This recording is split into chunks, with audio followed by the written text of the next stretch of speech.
Njoo mama akikuja na mwambie umenichapa. Mama akikuja na mwambie umenichapa. Leo utakuwa unanichapa kila siku hapa.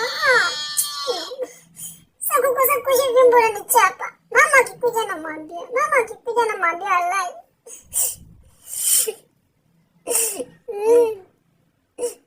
Kuja nasema ulichukua sukari ukapelekea mama Maiko Njoro. Wala mimi nitaambia mama, si umenichapa leo juu sababu sijaosha vyombo. Pia mimi nitakusema, lazima nikuseme. Kwanza tena ulipika ugali ukakula na kina Rozi. Na mama alikataza kina Rozi sikujange hapa. Mimi naenda kusema leo.